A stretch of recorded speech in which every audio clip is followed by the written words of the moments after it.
Yes, the thing our family has benefited from is we never think that attending a school timetable is the most important thing. The most important thing in our family's life Yeah. is caring for the other members of the family. And at various times, somebody in the family will need more care.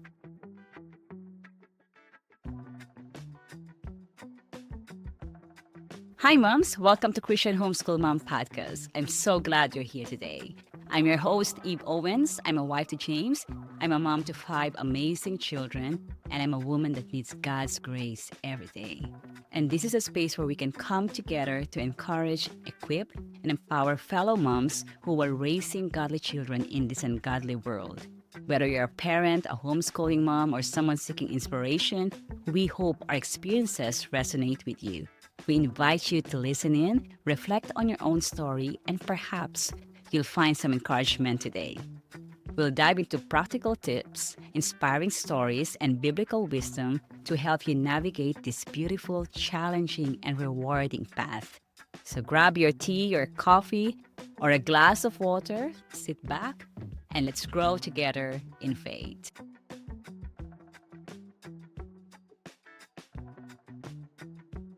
So, welcome back to this podcast. Today, I have a lovely guest. She's a pioneer in home education here in Ireland. That's what I would say, for me anyway. And she's a widowed mother of 6 home educated children. So, the age would be from 17 to 38. And she lives in County Carlow. So, I have here Monica O'Connor. Thanks a million for joining me today. Thanks so Wow. much for Thanks, the Monica. Pleasure is invitation. It's mine. lovely to. Would you like to introduce yourself to our listeners today as well, please? Sure. I am 58 years of age. I live now near my late husband's family, near Tullow in Carlow. I was born in Australia, though I was in Australia till and then my father and mother brought us back to the farm in rural County Wexford, where he grew up. So, yeah, I had a very conventional schooling myself. My parents thought Yeah. the more education you got, the better. And in their minds, I think education equaled certified education, which Mm-hmm. I think the landscape has changed. So I was born in 1967 and I had my first baby in 1986. So I was a mum at 19 years of age. And I was very blessed in the first year of my first son's life to meet a family who were English South African living in rural County Kilkenny. And they told me that the Irish Constitution protects explicitly the right of Irish families to home educate. And that kind of blew my mind because I had attended school and gotten good results and still didn't know that it was wanted. And that Lovely. began a Thanks journey for for our sharing that. family.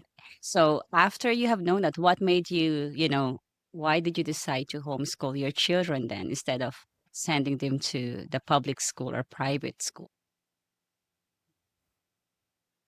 I suppose when my first son was born, I Yeah. thought that 4 was too young to send anybody. I laugh at that now because the younger 4 Yeah. children haven't gone to institutions until they were 16.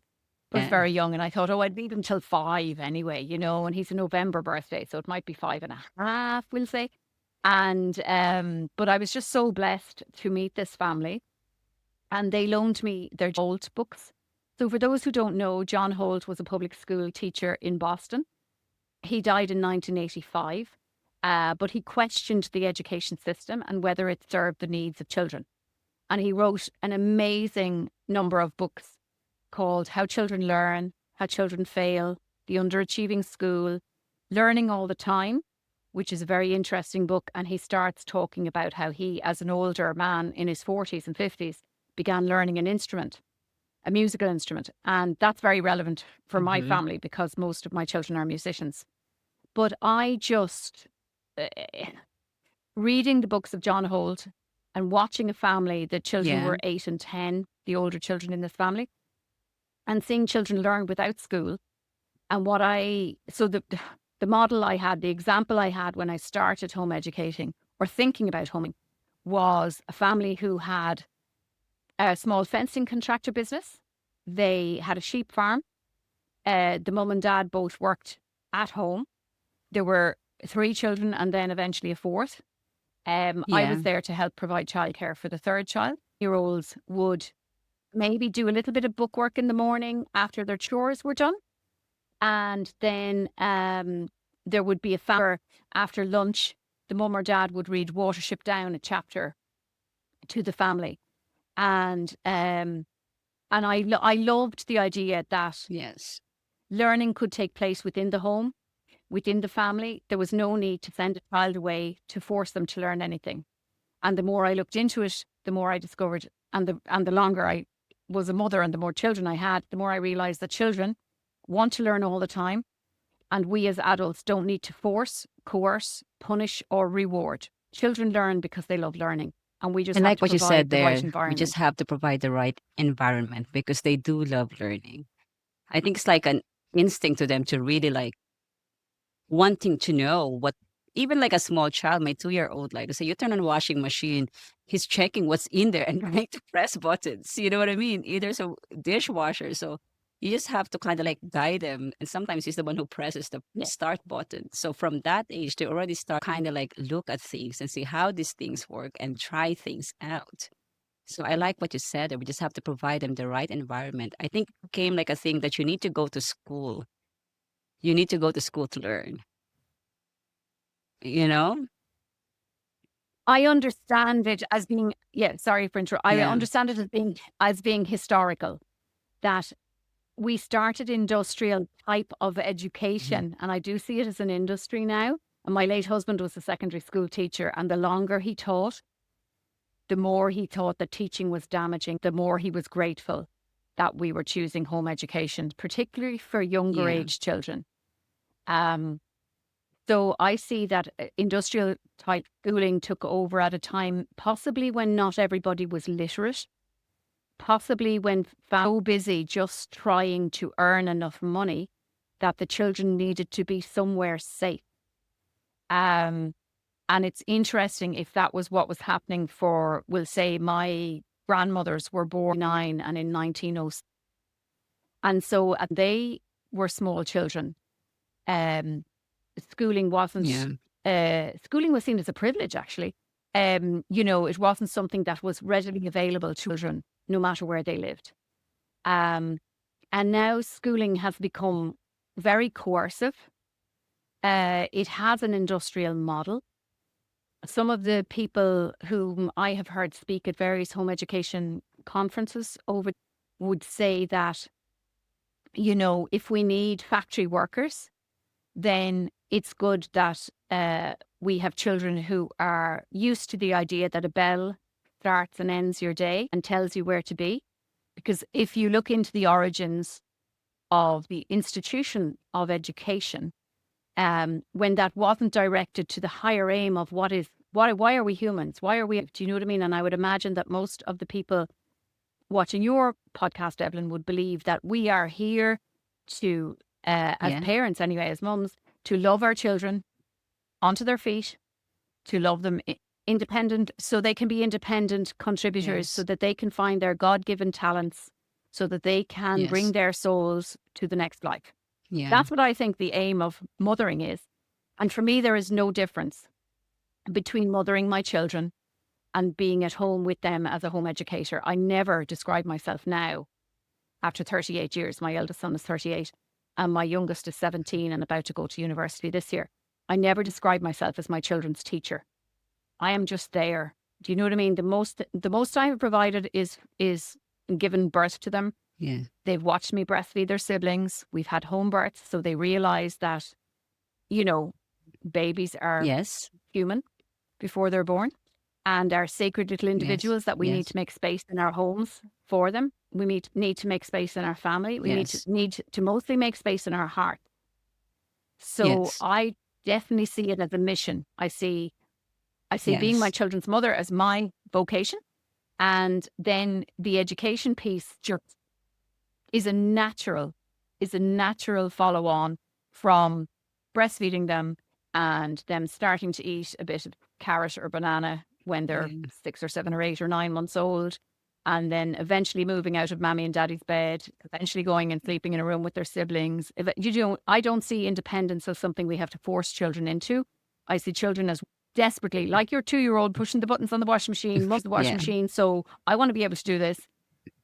And if I have taught my children anything, it is how to prepare their own food, prepare food for the whole family, and be responsible for their own laundry from the age of 10, actually, in our house, because 2-year-olds love matching socks, and my biggest tip to any woman is don't iron. Ironing is the biggest waste of electricity and women's time invented by humanity. And I know I understand your point there, but we as a mom, we are the nurturer. It's even laundry that they will be doing until they get out of our house and have. So those are basic skills. I'll be honest with you. I was never homeschooled myself. I went to the normal scene of going to public school, to private school until I got my degree and hoping that because I have my degree, I will get a proper job. You know what I mean? A better job because I have a degree. So, but that all changed to me now. But because it's different, that's the way how I grew up. I'm from the Philippines originally, Monica. And it's kind of like we were taught that that's how it should be, that you go to school so you can have a better job when you actually get there, because of the competition. So you make sure you get a job. So you make sure you go to school. So my husband told me to homeschool my children. I was like, I know. I don't know how to do that. You know what I mean? And when he told me, you have to stop working. And I was working in accounts in Boltzbridge at that time. And I'm kind of like, why would so we have loads of conversations. So it took me a while to say yes to God. I have to ask the Lord to change me, to change my heart. And that's one of my testimony here in this podcast, because if it was me before, I wouldn't want to do it because I was never homeschooled. I have no clue. I don't know how to do it. I wouldn't even know the curriculum compared to the Philippines that I've used to Irish curriculum. So I'm like, when someone told me, is your children like in junior and senior, kind of like, what is that about? I have no clue on all of that. So you're kind of like learning, oh, okay, so that's how they call when the age is like this and that. yes, and it's one thing that my children have coped with differently along the years. So some of them will just automatically translate their ages on the basis of what they know of their cousins' lives who have all been sent to school. And so they would know that if you are 5, you're meant to possibly be in senior infants. And if you're 7, you're meant to be in first or second class. And they would just automatically, and, yeah, I'm in transition year if he had a medical appointment or something like that, because my son has hemophilia, my youngest. And that was a very important part of our family's education, even though he's the youngest. I'm so grateful he was the youngest because it meant a lot of hospital overnights with him. And I would have found that difficult to manage. Not teaching, because I don't teach my children and we don't use the curriculum. We are very firmly unschoolers. Now, the older 3 boys who are 38, men who are 38, 31 and 30, and they now live in Montana and in London. And they would say that education, or my version of home education, became more unschooling and became Yeah. more relaxed as we had more children. And as I realized it worked, and they would feel sometimes a little aggrieved, as any older child. I'm the eldest. Yeah. My late husband was the eldest. I've always said to the older 2 children in our house, your parents are only experimenting on the I first 2. know, yeah. Do you know? And when some of my children might say to me, it's so unfair that the younger children get a nicer, easier, better life than they did. And they might think that that's unfair. And so I have, in my own head, come up with the notion that, I was a mother at 19 and I gave birth to my last baby at 40. So was fairness to be that I would, as a teenage mum, treat a child exactly as I would of someone with 2 decades of Yeah. parenting experience at that point? Was that to be fair? Do you know that I wouldn't have learnt anything? Did you want me to Yeah, learn yeah, nothing yeah. from my mistakes? Because in our house, we think mistakes are great. Yes. Mistakes are sent to teach us things. Mistakes are not something to get a red mark about. Mistakes are not Yes. something to feel a failure over. You learn Yes. from your mistakes. If Mhm. you are able to be humble enough, and if there's one thing I would say to every mother is be humble enough to apologize to your children when you lose your temper, because unless you're a saint, and I Yeah. don't really know any, Yeah.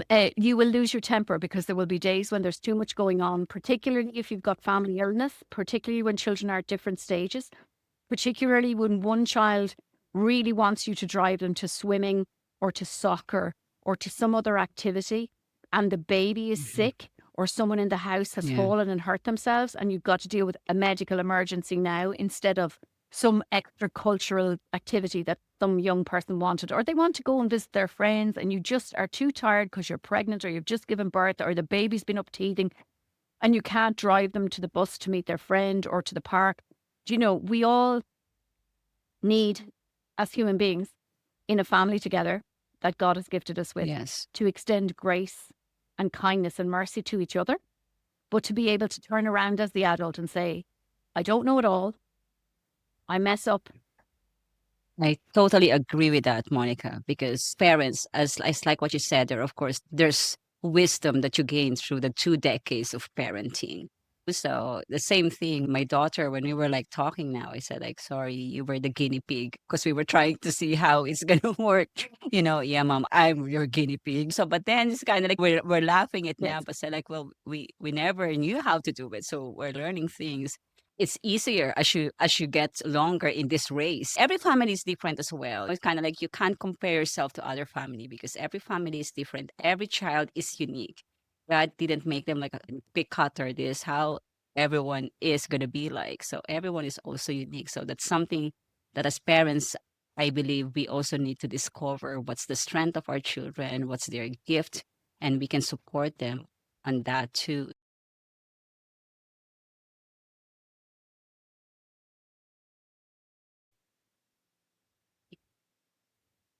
No, I said, I was going to say, you're so right about that. But I think that the one thing, um, if people ask me what my reason now is, so I came from Australia and was pretty horribly bullied for the first year of primary school and then for the first year of secondary school. So socially, I found school challenging, whereas academically, I thrived. But that wasn't my reason for deciding that school wasn't the best option for my children. It wasn't to prevent them being bullied, because you can't prevent your Mhm. children being bullied. And in sports situations and in other situations, we are saddened to meet people who, for whatever reason, are not able to behave kindly. Yeah. Um, but I think it's really important that so if people want, I'm very much into one page, one paragraph, one line, one word. So if there's one word for why I home educate, I would say time. So my gift to my children has been my time, and my gift to them has been their time. Time to discover what it is their talents are and what God might be nudging towards. And I also think that with your younger children, when you have someone who's a teenager and or even younger than that, children learn by imitation. They learn by our first children learn by their parents, and then if they're blessed with siblings, the younger siblings learn from watching the older children. And my son, who's now 30, and his brother is 20 months older than him. So that would have been the youngest to read. I would not say I taught anybody to read. I had lots of um, resources around the house. Reading was very prized in our home. Every time you saw me sitting breastfeeding a baby, I had a homework newsletter, a breastfeeding newsletter, a home education book, or a novel, or a letter from, family members. I was always reading something. My children kind of saw me with a book in front of my Yes. face a lot of the time. And so reading was prized. And I just trusted that every child would eventually learn to read. The one read at 6, his birthday is November. And I know he was in the back of the car reading the Little Red Hen book to his brother. And that was March because we were going to a breastfeeding conference. So I know exactly. I don't know everything exactly about all of Yeah. the children, but he was 6 years and 4 months and he was reading. And one of the children didn't learn to read until he was 10 years old and 2 months. There is no difference now between the read or comprehension of those children. I would suggest that if the one who didn't read till the age of 10 had been in school, that child might have been labelled dyslexic or been given resource hours or built that problem.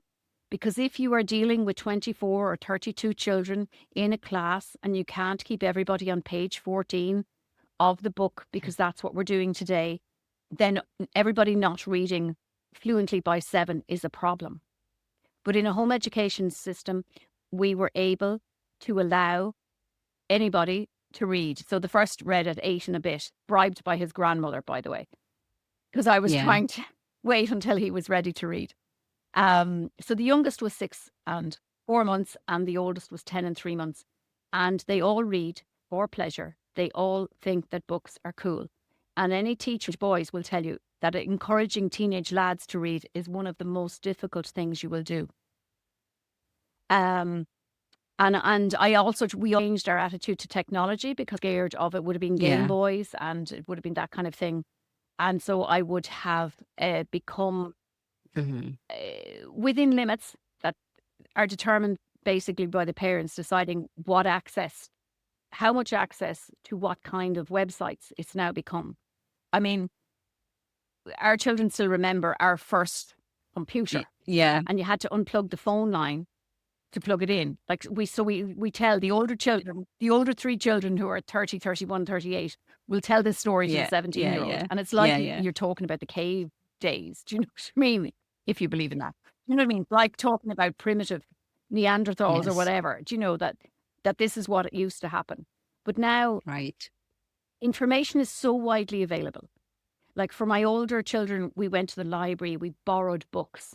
If my young people were interested in something that myself and knew nothing about, we would try to find somebody who could talk to them or show it to them, try to look up it would have been VHS Yes. videos, try to look up, documentaries, try to borrow Yeah. tapes, VHS tapes from the library. We spent a winter where we all watched David Attenborough's Life in the Freezer. But that was Yes. like 3 babies ago. That was only the first 3 children. Now, as I say to them, everybody, just about, Right. of a certain age, has a supercomputer in their pocket. You don't now have to ask, what's the definition of a spider? How many legs does a dragonfly have? Yes. That kind of thing. You can look up all that information so quickly. The problem now is not a lack of information. Mhm. The problem is a lack of discernment. What Yes. information is important for our children in August 2025? What do we need to know?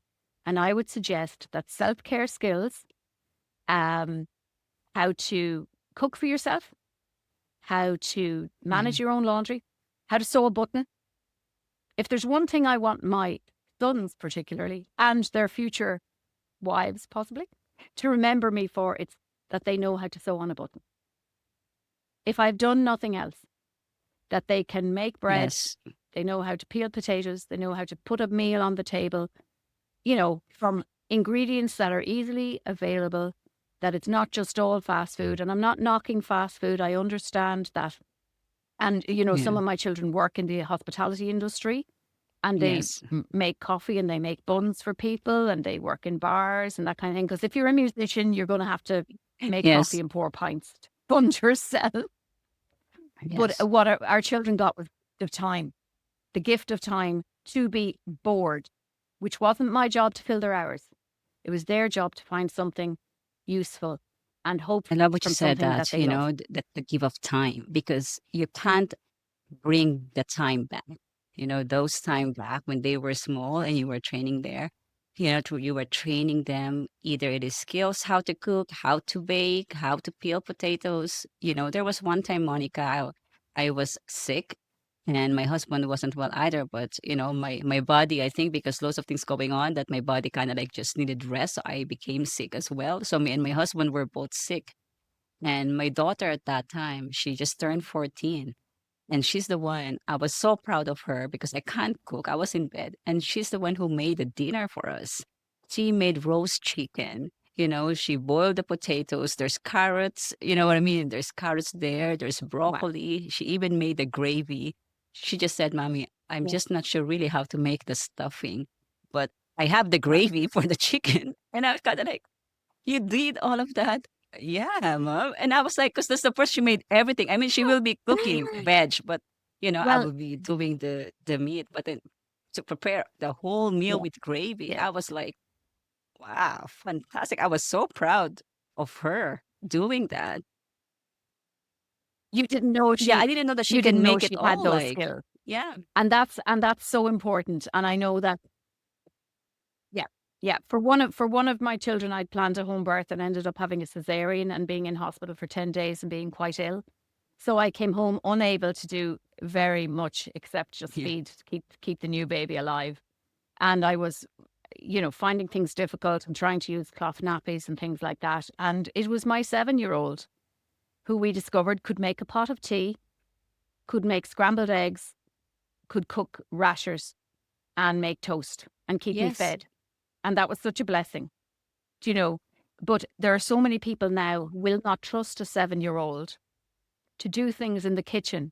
And I suppose I was blessed in that I'd heard about Maria Montessori, Dr. Maria Montessori. And her story is fascinating. She was the very first woman to become a medical doctor in Italy. And because it was considered unseemly to have a woman do dissections with the male students, he had to wait till all the men had gone home and she had to do the dissections on her own in the early 1900s with gas lighting on the walls. I mean, they really tried to constructively yeah, dismiss her, yeah, you would call it now. Do you know what I mean? They really tried to freak her out so much that she would leave.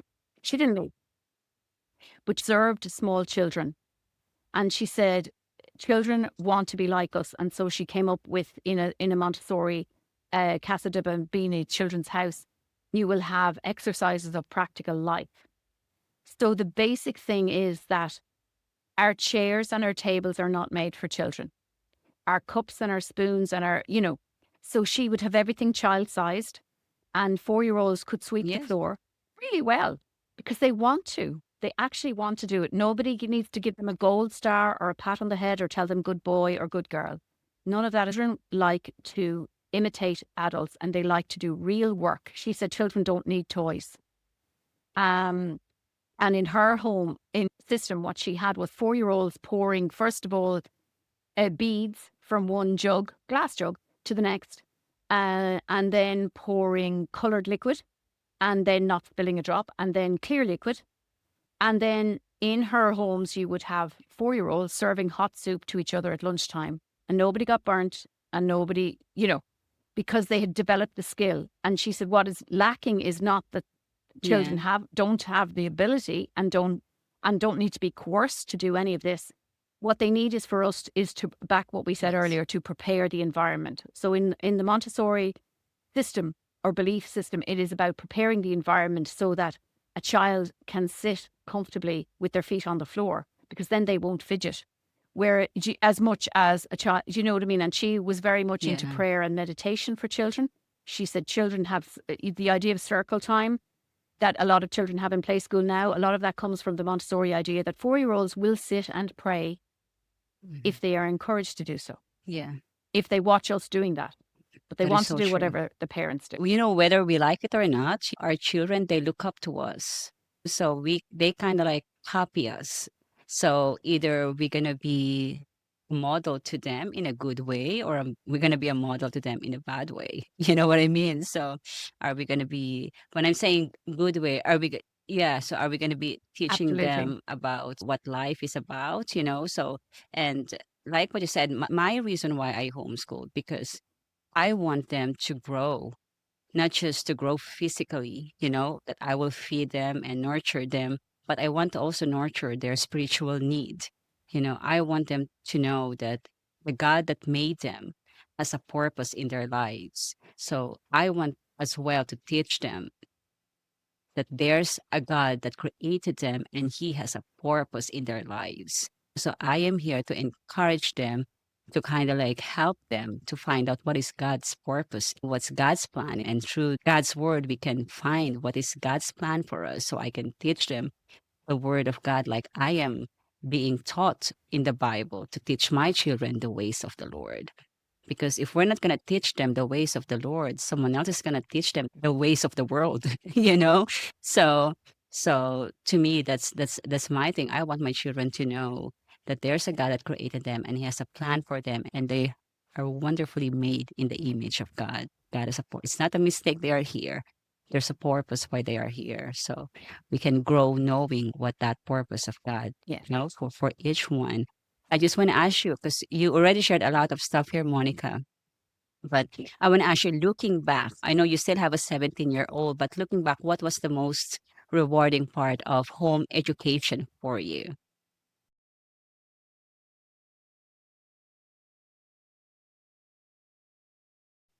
I think it's that whenever the unexpected challenges came to our family, and my last baby, who is Yeah. 17 now, when he was 6 months old, we were suddenly out of the blue told he has a genetic clotting disorder called hemophilia. And I was so blessedly ignorant, Evelyn. I can't describe to you how all I I don't even knew know what that about is. hemophilia Sorry. was SARS of Russia, and bleeding to death. That was all I knew. And Wow, must and be, I was yeah. terrified. And I was very blessed because I suppose we had a culture of going to La Leche League for breastfeeding help, Home Birth Yeah. Association for having home births, Home Education Network for being unusual about our educational choices. So we already knew that we were very niche in what we were doing. But hemophilia then put us into a group, which at the time, there was only, when Eamon was diagnosed in 2009, there were only about 500 children and adults with us in Ireland. We're a very small community. And I thought it had to be a genetic condition. When I asked the GP to explain why my almost 6-month-old was having unexplained bruising, he said, oh, it couldn't be hemophilia because your father would have to have it. Because the way hemophilia works is men have it, girls 50% of the time will be carriers, and then a grandson of a carrier daughter will have hemophilia. So we learned all this real Yes. life stuff about biology, and we waited for the first joint bleed. So basically, for most children with blood clotting disorders, it's not what I feared, that if you accidentally cut their finger when you're fingernails, that they can't clot and they will Yeah. bleed to death. Mhm. That's what I believed from the historical stuff of the Russian royal family. So that's not the case. For Eamon's severe hemophilia, he would bleed into a joint, an ankle joint or a knee joint, predominantly for him. And we had to spend a lot of time going to hospital appointments, which was obviously Yeah. very disruptive of family life. But what the thing, sorry, this is a Oh, you're long-winded grand. answer, as all my answers will be. What the strength of thanks, the strength of home education was that it meant everybody Yes. realized what the most important thing was, and that whoever's the vulnerable person. So sometimes the vulnerable person is mum because she's 8 months pregnant and she's exhausted, or she's 2 weeks postpartum and she's exhausted, or breathing, mum is still exhausted. Sometimes that's the most important person in the Yeah. house to nurture. You notice I said mum a lot. Sometimes it's dad played soccer for his uncle's team and broke his leg when the baby was 2 weeks old. And then it's mum and dad fighting for who is most exhausted Yeah. and needs most care. But I guess the thing our family has benefited from is we never think that attending a school timetable is the most important thing. The most important thing in our family's life Yeah. is caring for the other members of the family. And at various times, somebody in the family will need more care. And what it showed me was at times we fostered children, and that was very disruptive for our own family. But again, we learned that some people who can't live with their own mommy and daddy Yeah. need a lot of care, and they need time to understand how your family works. And the most shocking thing for most children of the 22 we fostered was that there's always food in the house. Yeah. Thank God there was always food in the house. But you know what I mean? They were shocked. Like when we did our fostering training, children would say to other people's children, to the children of the parents who were foster carers, would say, do you get a dinner like this every day? Because they were used to whatever's up by Tuesday, if Thursday is the day when a social welfare payment is made, or a person in low earning employment is paid. There will be days of the week when you will be hungry.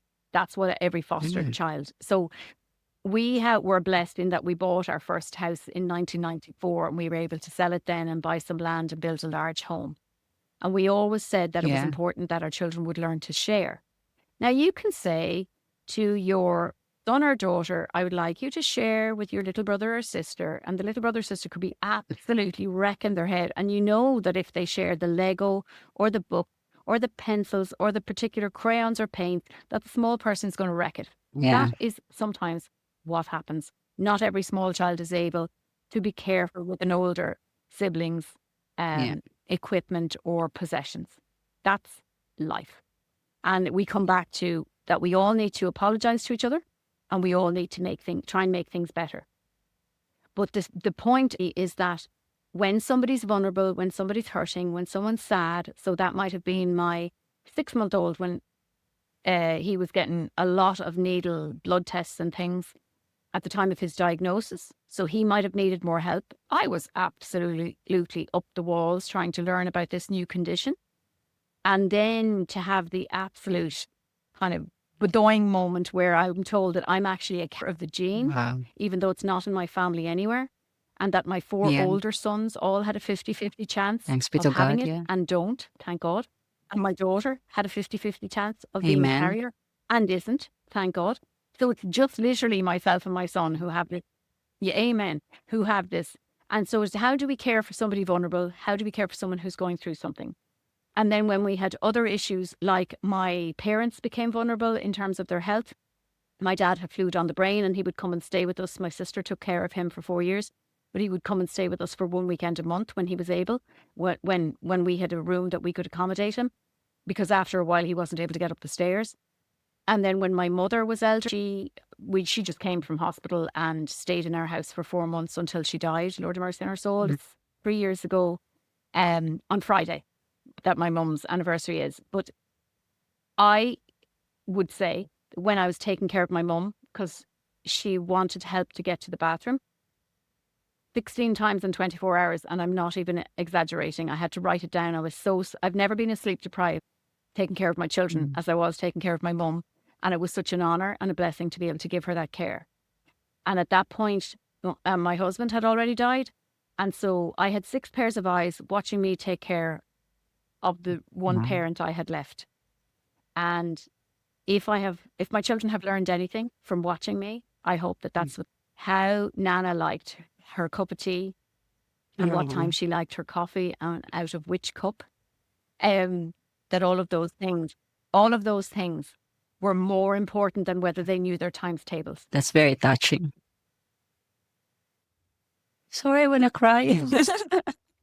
That touched me. Yes, it's very true. Sorry, I actually totally relate to it. I'm sorry. Yeah. Sometimes we need.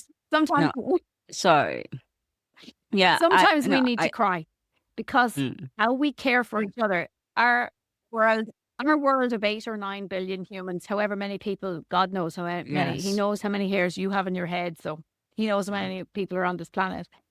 You know, if we all took the time to care for each other, we'd also learn physics and math and engineering, and maybe sending rockets to the moon, though I'm not sure that actually cares for anyone on the planet. Yeah, but caring.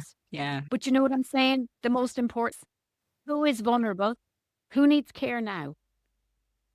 And there were times, when various things happened. Either I had a physical illness or we had just been bereaved or something. And I would try to be great with my children and say to them, very honest, I'm exhausted, I'm sad, this is as much as I can do today. And then it was a case of, well, who's learned to drive in the house? Who has insurance on the car? Who can take my bank card and get money out and do a shopping? Or do we get a home delivery service? Do we ask a cousin or Yeah. a friend down the road? Do you know, I can remember after my Yeah. died, which was very sudden, he phoned Care Doc himself, and he was dead within 12 So minutes. sorry to hear that. And I can remember a friend coming from France. Thank you. One of my sons had to get home from France, and one of them had to get home from America. So we were sending people to the airport, asking them, "Will you pick up so and so?" Whatever. It was a very difficult time. And one of my said that his friend had to get back to France at a certain time for a flight, and he could see I was exhausted of me to do it, and he was saying that his friend, who had made a huge effort to be here to support him for the funeral, would just get a bus locally, and then it's an hour and a half to the airport. And I just held up my phone and I said, I have 20 people here who've said, if I can do anything for you, let me know. This is a time for us not to be independent. This is a time for us to realize none of us are self-sufficient. I don't like the idea that we're trying to raise self-sufficient. I think we are all interdependent. I think we need to watch out for each other, and I think we all need to care for each other. So I had a friend was happy at 1 o'clock in the morning, airport run. And she has probably forgotten about that favor. But you know, I think, yes, our children need to learn how to take care of themselves. They need to learn to watch who needs care around them, whether that's part of their family or somebody who is part of God's family but a stranger to them. And they also need to know that it's okay to ask for help, and it's not a character flaw to need help from another human being. I like what you said there, because that really touched me, because like over 2 years ago, when my husband first diagnosed with, they call it a CKD, so he was on stage 5. And when I called the ambulance because he wasn't well, so from there to bringing him to the Conley Hospital, and then at that time transferred to Mater Hospital. It was, so totally like what you said there, your schedule changes. Of course, that's not the main priority, your homeschooling. That I can see how my children supported. At that time, my oldest was like 11 years old, even going to 12, you know what I mean? But she was really like into, like, she already knows she's the one looking after the wee ones. So she was the one looking after the wee ones. And I just had a baby at that time, but she was like, "That's okay, mom. You can go to the hospital. I look after the children here." And everyone knows what their responsibility is, that you need to help each other. They can still read their books, you know what I mean? But it's not like we have this timetable you have to, follow it. So, but you can see there that the caring is there. So we have friends that help us because you need help. Like what you said there, you can't be just like, so the Bible even says, bear ye one another's burden. So you can't say that you can do it all, because we need each other to help us. So then you can see there the people that really cares for you and your family, that really loves you and your family, that they're willing to extend a helping hand if they are offering that, to take that help, because you need it too. Yes. It's so important, and 100%. And we're absolutely. And I'm so sorry that your family are still going through dealing with your husband's illness. It must be so difficult. But I do think those strong family bonds, if people, what I'm so grateful for is that there are 6 beautiful human beings. Now, I also lost babies. I had miscarriages. And then there were people who would just come to the door with a card or a flower or a lasagna, and they would just leave it and they would go away because they didn't want to talk to me, or they didn't know if I wanted to talk to them. They weren't sure if the small children knew about their sibling not make. And so it's so important. And I would be blessed to have in the extended family, like even my husband's brother, he went and just cooked, and he was never taught by his mother to cook. He was taught by his wife, and he made a huge pot of food, came over, wasn't able to say anything about, I'm sorry about the baby or whatever, but just he brought us food. And those are the kind gestures that you will always remember. And you hope that that is imprinted then on your children's idea of how to be a community for each other. And when we think about Jesus, who obviously was able to cope with anything, and Yeah. that there were women who ministered to him and who followed along with the disciples and on the teaching journeys and made sure that someone had remembered to get oil for the lamp and, Yes. make bread and make sure that there Yes. was somewhere for people to sleep. Because we need somebody to keep the scaffolding home life going. And it's not always your job as a mum. Sometimes your job is to almost make yourself dispensable. So I think it's important. I was having this conversation with a friend of mine who reared 4 children on her own, and we were talking about how important it is that in a family where so in our house at the moment we have a cow and a calf and a goat, and the goat needs to be milked. And then I wanted to go to a funeral. So in a very rushed way, I taught my children to milk the goat because I'd take wasn't something up with. We're only milking the goat for the last couple of years. It's not something they saw as children. Um, but how important it is that there isn't only one person in the house who does the same job. Although obviously easier if one person always empties the compost and one person makes sure Yeah. that there's a toilet roll and one person it, that some food is taken out of the freezer if we're going to reheat or cook something frozen, whatever. But that people can slot in and that it's actually that you've thought in your head, well, if the worst happens and if I have to go and take care of someone who's had an accident or if I'm away for 48 hours, how will they survive without me? And the good news is that the investment of your time, not that that's Yeah. what I was thinking about at the time. I wasn't thinking about not putting a school Yeah. uniform on a 4-year-old as I wanted them to learn how to cook scones so that if somebody turned up unannounced, there would be something fresh, Yeah. homemade in 20 minutes, Yes. while the coffee and the tea are brewing. It wasn't about that, but that was the lovely fruit. That was the lovely fruit of my investment of my adult life in my That's children. beautiful. Beautiful. So I can totally relate to that.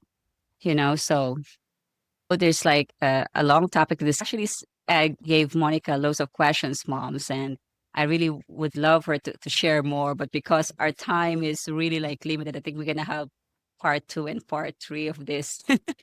So thanks for sharing that, Monica, because that is so important. Like when you have like freshly made food for someone that's coming in, and if they're not used to that, that's like as well, wow, that is fantastic. So it's like sometimes when someone comes to us and I would say the children, come on, let's make some muffin because we have some visitor today, Yeah. that's coming. Let's make muffin and cookies. So at least we have something for tea party.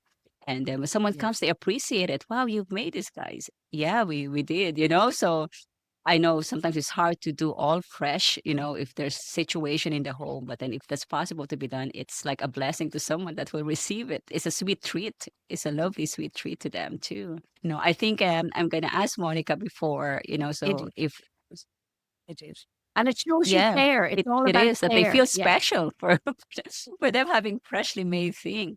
So, Monica, you have already grown up children. How did your children prepare for college entry? So this, I'd like you if you can share that. Did they sit on Living Cert or did they apply? Did they do Okay. PLC courses or yeah, Sure. share to us please if it's okay. So the so the eldest two, Dara is 38 and Oisin is 31. They decided when they were almost 13 to go into secondary school. And they did first year and then they came out. And so I've never Hmm. made a child do the junior cert. I think the junior cert, for people not watching in Ireland, the junior certificate is an exam that most Irish young people do at the age of 15. It qualifies you for nothing. Who hope junior cert might help their young person to get an apprenticeship to be an electrician. Useless. I think it's a complete waste of time and energy, and I feel sorry for any young person who's put through that. So none of my 6 have sat that exam at 15. And guess what? It didn't disadvantage them. The next two, so the first two then decided to do a leaving certificate. And that's the exam that Irish students take when they're 17 or 18. and it's used as the basis for college applications. And as it turns out, neither of them went on to do degrees. So, and that's not a reflection, a poor reflection on them or a poor reflection on them doing the Leaving Cert. It's just the way it happened. And the next one then at 16 was accepted to a local college 10 miles from us and did a 1-year course that is the equivalent of the Leaving Certificate and was accepted to do a degree in music. And he has a degree in piano with composition for 4 years in Dublin. The next one at 16 did that same year. He plays trombone and he was accepted to Cork School of Music and he did a degree in music with trombone and he is 20 next Monday and he leads community choirs, he plays in orchestras, he plays in wedding bands, he plays in kind of music, but he also conducts choirs, including my community choir. And so that's the fourth boy. Then my only girl will be 22 tomorrow. And she's going into 4th year of her music degree with flute. And again, she did the 1 year at age 16. Now, she was much more organised than her brothers. And she filled in the application form when she was still 15. And we had the unusual experience of the vice principal of the college ringing us saying, she's only 15. The computer shouldn't have accepted her age and shouldn't have let her. She has an August birthday, so she was starting in September, which is exactly the same age as her previous brother, because his birthday is 4 days after her in August.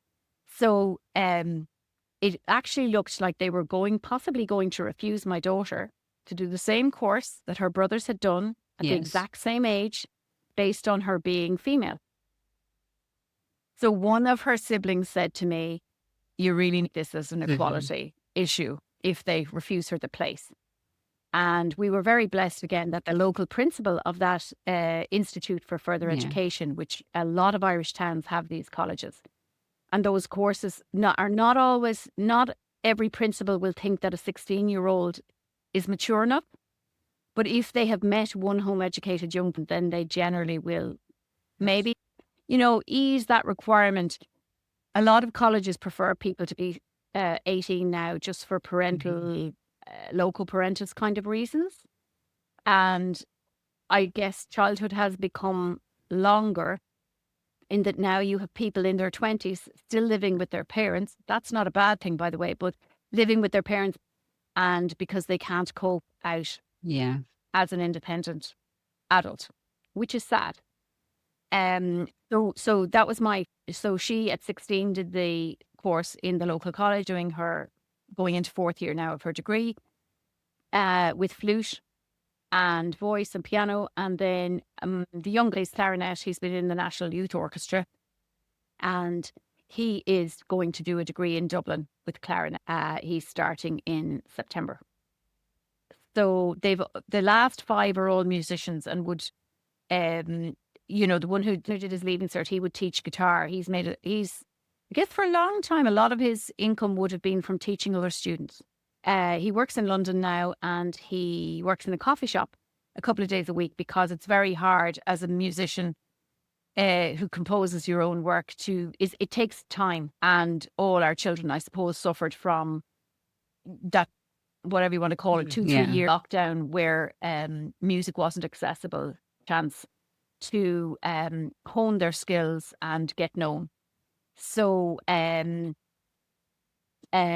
so 5 out of 6 are musicians, and the eldest has lived in America since he has an American passport, and he has lived in Hawaii since he was 21 for 10 years, in Colorado and in Montana. He says best place on earth because you have the sun in the summer and you can play tennis and golf, and he does jiu-jitsu.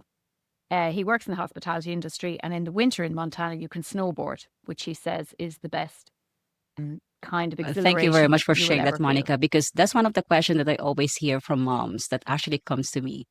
How would they go to college? Can they go to college? I have one mom and she asked me, how can my daughter, she wants to be a doctor, can she be a doctor if she's homeschooled? So, and these are like the questions. Yes, and it's very, very possible. And Yeah, there are so many routes, is what I say to people, and I find it sad that we would mortgage our children's childhood and send them at 3 and 4 to be with who will never love them as much as we will, who will never be able to give them the uh, opportunities to develop and progress that a loving mum or dad will. And we think that that's better because at 27 they might want to graduate I with a love that. medical degree. I think it's most important that we don't think that our adult time is important. I think the ability. There was a fantastic book I was lucky enough to read and meet the author, Naomi Stadlin. She's a lovely English lady, and she wrote a book called What Mothers Do, Especially When It Looks Like Nothing. And it's a beautiful book, and she describes beautifully how you in your head are thinking, gosh, I have to pay the electricity bill, or I have to write my shopping list, or I really need to, I don't know, paint my toenails, whatever. You've got something in your head as the mum you really want to do. And your 4-year-old comes up and says, why does it look like the moon is following us when we drive at night? So that's your choice then. That's the existential question. That's, I think, the little nudge on your shoulder from hopefully your well-formed conscience. This is the time when this child would like me to explain something. I don't need to know everything. I don't need to know Yes. anything. I need to know where to find the information. And I need to be calm enough in myself to put what I want to do on hold to say, this child has a need right now. Let's go with this. And I think that is the secret to home education. And what Naomi Stadlin calls it is being instantly I love that word. interruptible. Yeah. And she has 2 more beautiful books called How Mothers Love and What Mothers Learn. And she ran mothering circles in London for years where women spoke about their experience of being, and she's a psychotherapist, and she took her training and she married that, we'll say, to the experience, the real life lived experience of mums saying, this is what I'm going through. And I do realize that it is a blessing to be able to be at home with your children. And I know that many mums who would like to home educate and dads who would like to home educate realize that it's very difficult on one income to be able to do that. It's very difficult to have a mum or dad at home with children. But I know families, Evelyn, who are doing what looks to me like heroic work to do this. They are driving cars that are at least 9 or 10 years old. They are not taking foreign family holidays. They are showing with every financial choice they make in their family that mum or dad being at home with little people is the most important investment in their future. Not having a savings account so we can Beautiful. send them to I Harvard. love that. So it is a decision that we have to make, so if that is really something that we want to do, what can I say, Monica, to those moms that are thinking, can they homeschool, and they have this fear that's stopping them? What advice can you give them?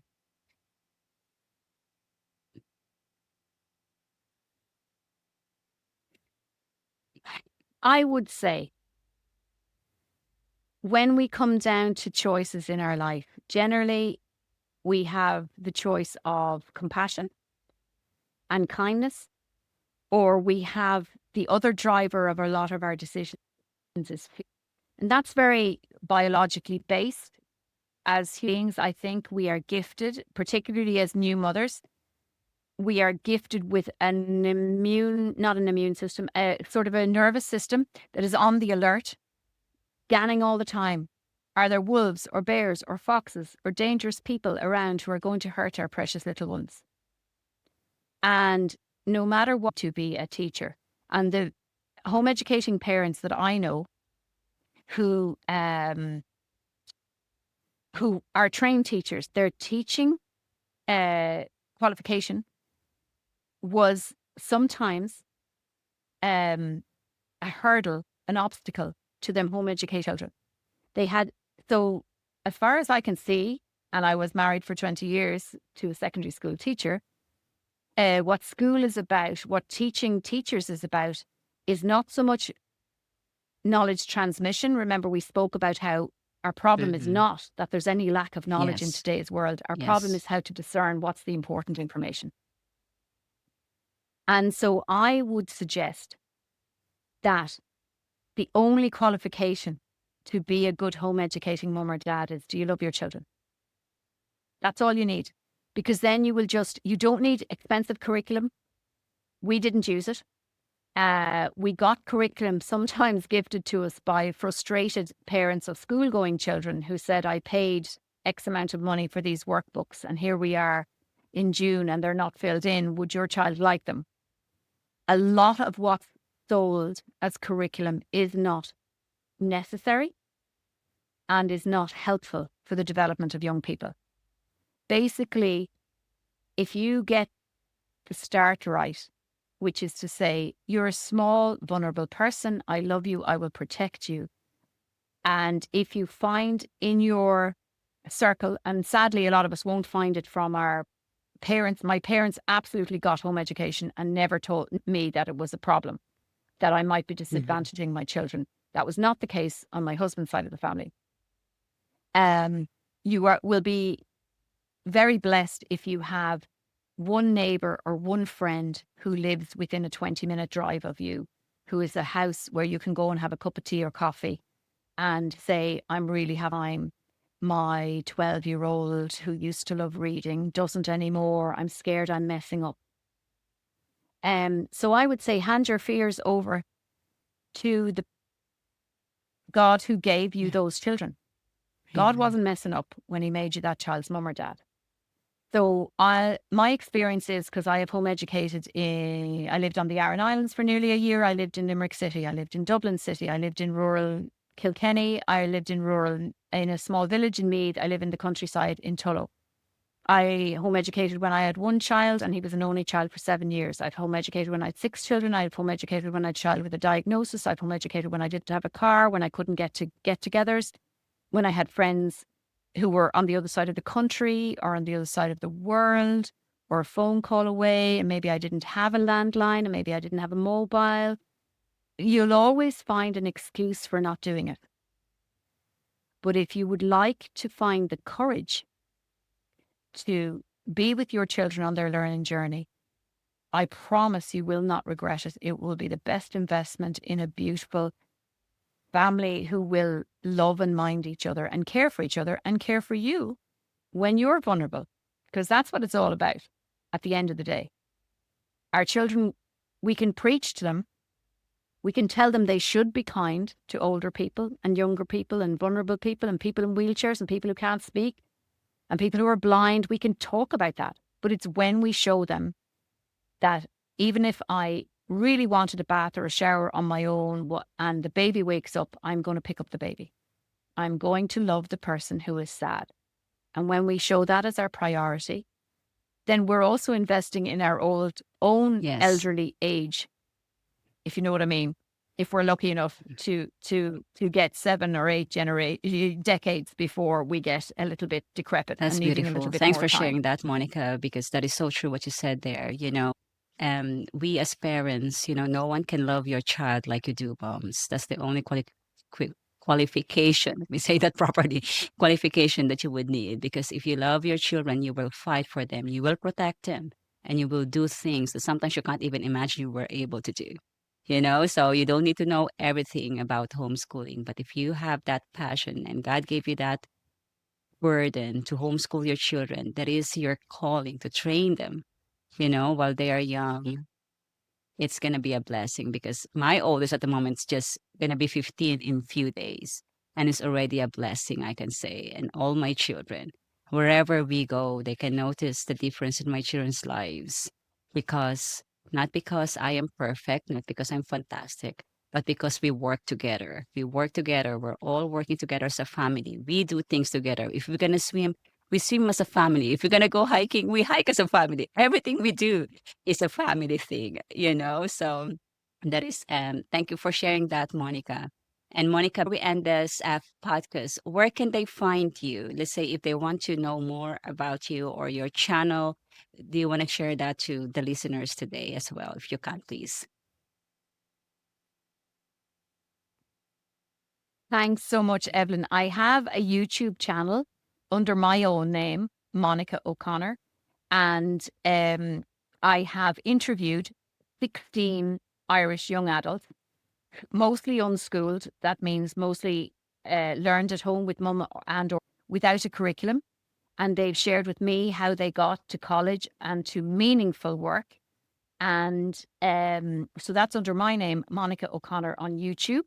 On Facebook, my family have a page called Home Education Support, and that's Home Education Support.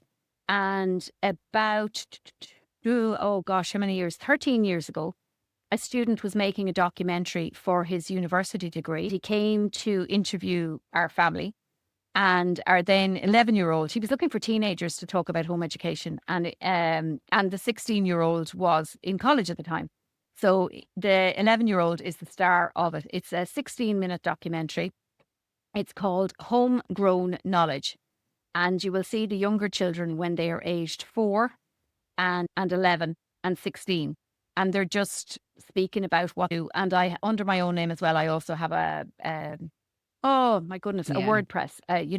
Now I haven't been good recently. I put one up last month, I think, and then not for several years. But yeah, and I am the County Carlow contact for the Home Education Network.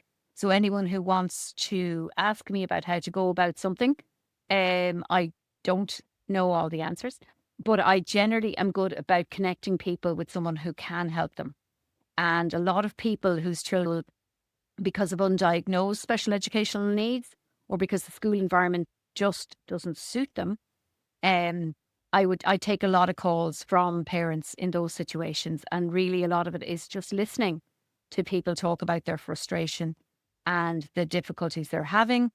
And just they need to know that home education is not going to disadvantage their children. And in one word, it doesn't. But your child may need some time if they've had a stressful time in school. If your family is just coming to the idea, if you're not home educating from birth, your child may need some time to de-stress from school before they are happy to look at a book or something that looks like learning without feeling very panicked or anxious. Thanks for sharing that, Monica. I will try to get those links from Monica, moms, and I will put it in the show notes. So you can click it and you can go website to her blog and to her YouTube channel. And I just want to let you know, moms, that there's help out there. So if you're thinking of homeschooling, but there's fears that's stopping you, I also have a free guide that I made, the 3 top fears that's stopping you from homeschooling. So it's a free guide. I'll put the link in the show notes as well. So you can download that. And I pray that will encourage you. And if you need further help, just contact us and we'll do our best to help you the best we can. And you can also go to my website, www.christianhomeschoolmama.com. And thank you, moms, again today. So if this episode is a blessing to you, please like and subscribe. Leave a comment because we would love to get connected. So if you have any question, we will do our best to answer those questions. So leave a comment. And if it's a blessing to you, share it to other moms that might find it a blessing as well. So that we would really appreciate that because at the moment we want to have a community of homeschooling family to be more to be more encouraging just to have a bigger community, just to help each other out. Yeah. So again, Monica, thank you for your time today. I'll end this podcast with a prayer and we'll say goodbye to each other. So thank you, Lord, for this opportunity. Thank you, Lord, for Monica, for sharing her story, for the encouragement that she gave to each mom. And I just pray to you, Jesus, that you will encourage every mom that's homeschooling. And if they're thinking of homeschooling, Lord, you will give them the strength they need each day to love their children, to help each other out, and to be a blessing, Lord. Help each moms today, Lord, in their duties, because we know, Lord, motherhood is a challenging role. But with you, Lord, is strengthening us. We can do this because we have you, Jesus. Thank you, Lord Jesus, today. In your name we pray. Amen. Well, Monica, thanks again for your time. And to everyone that's Amen. listening today, thank you. And Lord willing, we'll see you next week. God bless. Bye bye. Thank you. Take care.